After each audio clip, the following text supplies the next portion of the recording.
Hello everyone, आज हम कर रहे हैं मैकेनिज़्म ऑफ ब्रीथिंग। कल हमने किया था human respiratory system. Human respiratory system में हमने ये किया था कि उसके कौन कौन से पार्ट्स होते हैं, कौन कौन से उसमें ऑर्गन इन्वॉल्व हैं। जैसे कि हमने नेज़ल चैम्बर किया था, तो नेज़ल चैम्बर में हमने 3 पार्ट किए थे। मतलब कौन कौन से थे वो 3 पार्ट। फर्स्ट था वेस्टिबुलर, सेकंड था हमारा रेस्पिरेटरी पार्ट और थर्ड था हमारा ऑल्फैक्टरी पार्ट। तो नेज़ल चैम्बर के कौन कौन से फंक्शन थे वो हमने किया था, जिससे हमें ये पता चल रहा था कि हमें सांस नाक से लेनी चाहिए, ना कि माउथ से। क्यों? क्योंकि जो उसका नेज़ल चैम्बर का जो वेस्टिबुलर पार्ट था उसके अंदर फाइन हेयर्स प्रेजेंट थे, जो कि फिल्टर का काम करता था और प्रिवेंट करता था एंट्री ऑफ डस्ट पार्टिकल्स, मतलब किसी भी डस्ट पार्टिकल्स को एंटर नहीं करने देता था। और जो रेस्पिरेटरी पार्ट था वो क्या था, एक तरह से एसी का काम कर रहा था। मतलब अगर गर्म एयर हमारी बॉडी के हम अंदर जाती है तो वो क्या है, हमारे बॉडी के टेम्परेचर तक उसको मेंटेन करता है। और अगर कोल्ड एयर हमारी बॉडी में जाती है तो उसे बॉडी के टेम्परेचर तक मेंटेन करता है, ठीक है, लेकर आता है।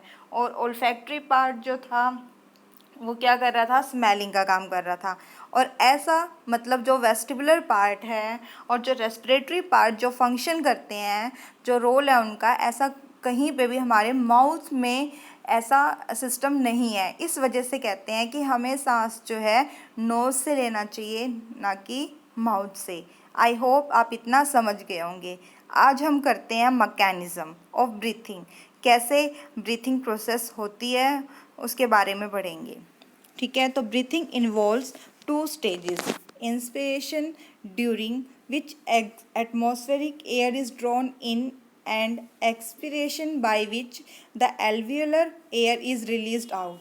मतलब 2 स्टेज है। एक में तो क्या होता है, हम एटमॉस्फेरिक एयर को अंदर लेते हैं, ठीक है। और एक जो है उसमें क्या होता है, अंदर जो हमारी एयर गई है वो कहाँ गई है, हमने कल किया था एल्वेलाई में। तो एल्वेलाई में जो एयर है उसे हम कहते हैं एल्वेलर एयर।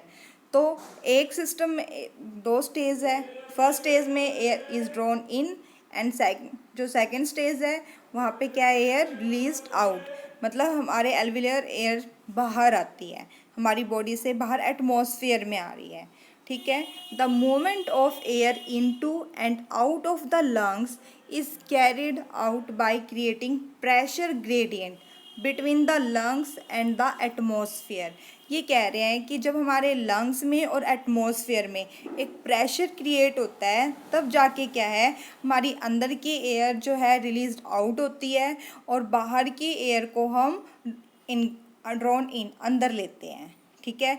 अगर हमारे अंदर अगर हमारे अंदर एयर का जो प्रेशर है, मतलब हमने कल किया था जो ऑक्सीजन है, ठीक है, वो हम अंदर लेते हैं। जैसे ही हमने कल डाइजेस्टिव सिस्टम में भी पढ़ा था हमने, और जब ये फूड के साथ बाइंड होता है तो क्या बनाता है, कार्बन डाई ऑक्साइड, ठीक है। ये कार्बन डाइऑक्साइड बना रहे हैं।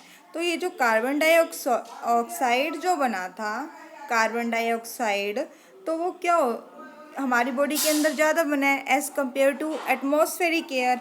इसलिए क्या है, हमारे अंदर का जो कार्बन डाइऑक्साइड जो है वो प्रेशर क्रिएट हो गया तो वो बाहर आता है, ठीक है, एल्वियोलर एयर से हमारी बॉडी के सेल से बाहर आएगा।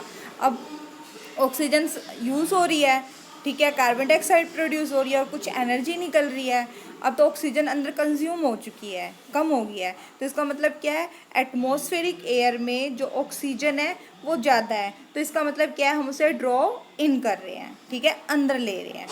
आगे बात समझ में, आई होप समझ गए होंगे आप, ठीक है। अब आगे देखते हैं, inspiration inspiration can occur if the pressure with in the lungs. अब जैसे कि बताया था आपको इज़ लेस, तो ये कह रहे हैं जैसे अगर हमारे अंदर जो एयर है, अगर ऑक्सीजन की जो क्वांटिटी जो है वो कम होगी तो बाहर से अंदर जाएगी, ठीक है। इसलिए इन्होंने कहा है कि inspiration can occur if the pressure with in the lungs is less than the atmospheric pressure. मतलब अगर एटमॉस्फेरिक प्रेशर से कम है तब जो है एयर हमारे अंदर जाएगी, और अगर ज़्यादा है हमारे अंदर एयर तो वो क्या है, वो बाहर आएगी। देखो जब हम सांस लेते हैं तो सिर्फ ये नहीं है कि ऑक्सीजन ऑक्सीजन जाती है, ठीक है। हमारे एयर जो है वो एक मिक्सचर है, मतलब एयर में ऑक्सीजन भी है, नाइट्रोजन भी है, कार्बन डाइऑक्साइड भी है, सारी एयर प्रेजेंट, मतलब गैसेस जो होती है वो प्रेजेंट होती है। पर हमारी बॉडी के लिए यूज़फुल कौन सी है, वो ऑक्सीजन है। इसलिए हम कहते हैं कि हम ऑक्सीजन को इनहेल करते हैं, ठीक है। अब इन्होंने ये बताया है कि एट इंस्पिरेशन जो है, इन्हेलेशन जो होती है वो कब होती है, जब हमारे अंदर जो इंट्रा पल्मोनरी प्रेशर जो है वो क्या हो, कम हो। जब इंट्रा पल्मोनरी प्रेशर कम होता है तो हम उसे क्या कहते हैं, नेगेटिव प्रेशर, ठीक है। आई होप आप समझ गए होंगे, ठीक है। In the lungs with respect to atmospheric pressure, तो उन्होंने यही कहा है कि हमारे लंग्स में एटमॉस्फेरिक प्रेशर से जब हम कंपेयर करेंगे तो लंग्स के अंदर कम होगा जो प्रेशर, अगर लंग्स के अंदर कम है तो क्या होगा, हम इनहेल करेंगे। इसी प्रकार क्या है, उसका उल्टा हो जाएगा, ठीक है। सिमिलरली एक्सपिरेशन में क्या होगा, takes place when the intra pulmonary pressure is higher. अब अंदर का प्रेशर क्या होगा, हाई, किससे, एटमॉस्फेरिक प्रेशर से, मतलब जो बाहर का जो एनवायरनमेंट जो प्रेशर है उससे। अगर उससे हमारे अंदर का प्रेशर हाई है तो हम क्या करेंगे, हम एक्सेल आउट करेंगे, ठीक है, एक्सेल करेंगे, इनहेल नहीं करेंगे, मतलब अंदर की एयर को बाहर निकालेंगे, ठीक है। तो अब आगे देखिए, the diaphragm and a specialized set of muscle, external and internal intercostal between the ribs, help in generation of such gradient. अब इन्होंने कहा है कि जो प्रेशर ग्रेडियंट जो क्रिएट हो रहा है उसके अंदर कौन कौन से मतलब हमारी जो लंग्स, जो थोरेसिक चैम्बर के पार्ट जो है, कौन कौन से पार्ट हेल्प करते हैं उनके बारे में बताया है। एक तो उन्होंने बोला है डायाफ्राम, ठीक है, कल हमने दिखाया था डायाफ्राम लंग्स के डोम शेप, नीचे डोम शेप में प्रेजेंट होता है, ठीक है। फिर उन्होंने कहा है specialise set of muscle external and internal intercostal between the ribs के बीच में प्रेजेंट होते हैं एक्सटर्नल और इंटरनल मसल्स, तो वो हेल्प करते हैं, और हेल्प करते हैं और क्या क्रिएट करेंगे, ग्रेडियंट क्रिएट करते हैं, ठीक है। अब हम आगे देखते हैं, इंस्पिरेशन इज इनिशिएटेड बाय। अब अंदर जो है इनहेल जो हम कर रहे हैं वो कैसे होता है, contraction of diaphragm which increase the volume of thoracic chamber in the anterior posterior axis.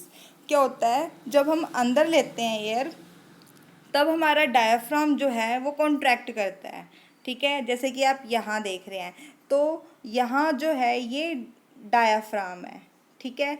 अब हम एयर जो है हमारे अंदर जा रही है, ठीक है, अंदर जा रही है एयर। अब एयर अंदर जा रही है तो क्या हो रहा है, तो ये जैसे ही अंदर जाएगी तो ये कॉन्ट्रैक्ट हो जाएगा, मतलब ये इसकी पोजीशन यहाँ थी, अब वो यहाँ से कहाँ आ गया, वो यहाँ आ गया है, ठीक है।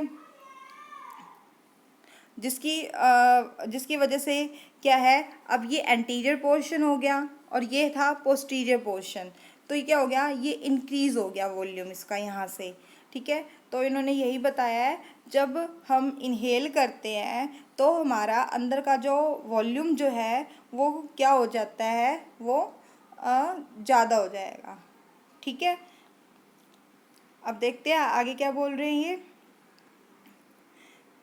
The contraction of external intercostal muscle lift up the ribs. अब इन्होंने कहा है कि जो हमारी एक्सटर्नल इंटरनल मसल्स जो थे, जो बिटवीन द रिब्स प्रेजेंट है, जैसे कि आप यहाँ देख रहे हैं, ठीक है, ये क्या है, ये इंटरनल एक्सटर्नल कोस्टल मसल्स हैं। तो उन्होंने यही कहा है कि ये क्या करेंगे, हमारी रिब्स को लिफ्ट अप कर देंगे, ठीक है, मतलब हमारी जो रिब्स है वो अपवर्ड की तरफ मूव करेगी, ठीक है। आई होप आप समझ गए होंगे।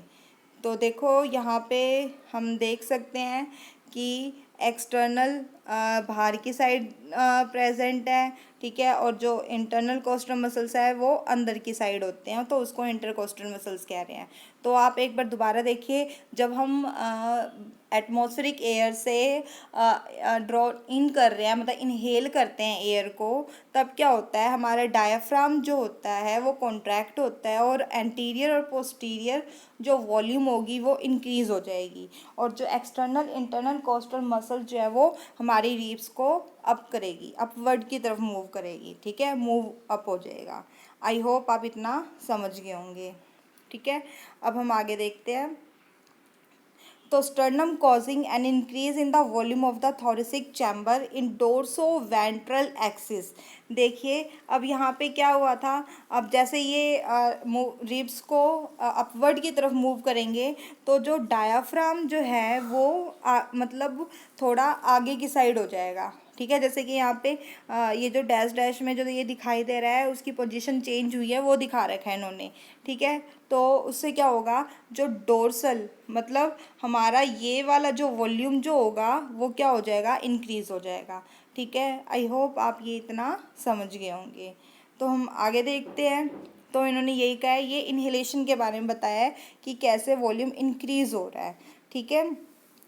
तो the overall increase in the thoracic volume cause a similar increase in pulmonary volume. अब जब थॉरेसिक वॉल्यूम इंक्रीज हो रहा है तो इसका मतलब क्या है, थॉरेसिक कैविटी के अंदर हमारा लंग्स प्रेजेंट होता है, तो वहाँ पे भी क्या होगा, पल्मोनरी वॉल्यूम जो होगा वो इंक्रीज हो जाएगा, ठीक है। And increase in pulmonary volume decrease the intra pulmonary pressure.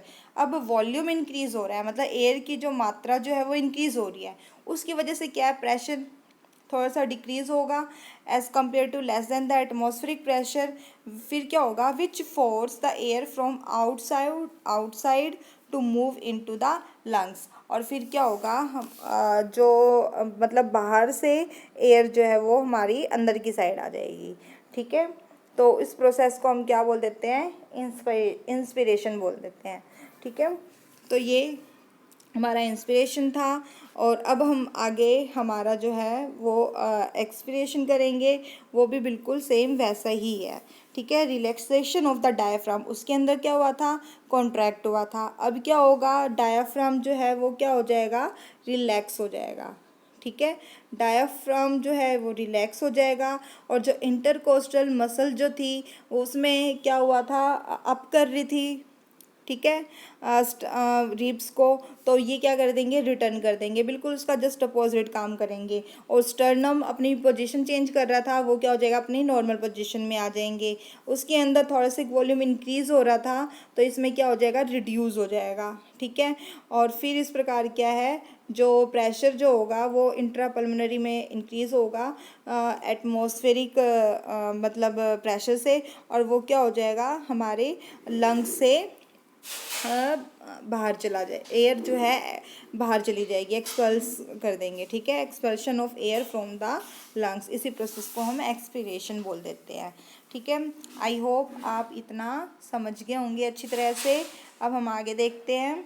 We have the ability to increase the strength of inspiration and expiration with the help of additional muscle in the abdomen। तो उन्होंने कहा है कि जो हम सांस अंदर ले रहे हैं और बाहर ले रहे हैं, जो स्ट्रेंथ जो इंक्रीज़ हो रही है, उनकी स्ट्रेंथ इंक्रीज़ जो हो रही है वो किसकी हेल्प से हो रही है, muscles in additional muscles in abdomen. Abdomen में जो एडिशनल मसल्स होती हैं उनकी वजह से, ठीक है। अब हम इन्होंने रेट बताया है कि ह्यूमन जो है वो 1 मिनट में कितना इंस्पायर करता है, ठीक है, अंदर एयर ले रहा है, तो वो कितना है, 12 to 16, ठीक है। The volume of air involve in breathing movement can be estimate by using A spirometer. तो किससे हम अपनी ब्रीथिंग रेट को मेज़र करते हैं, तो वो क्या है, स्पायरोमीटर है, which help in clinical assessment of pulmonary function, ठीक है। इंपॉर्टेंट है ये, भाई क्वेश्चन आ जाए कि कैसे हम मेज़र करते हैं, किस इंस्ट्रूमेंट के थ्रू, तो उसका वो क्या है, स्पायरोमीटर है, और कितनी हमारी ब्रीथिंग रेट है, 12 to 16 पर मिनट। आई होप आप इतना समझ गए होंगे। नेक्स्ट वीडियो में हम रेस्पिरेटरी वॉल्यूम एंड कैपेसिटी करेंगे, ठीक है। Thank you.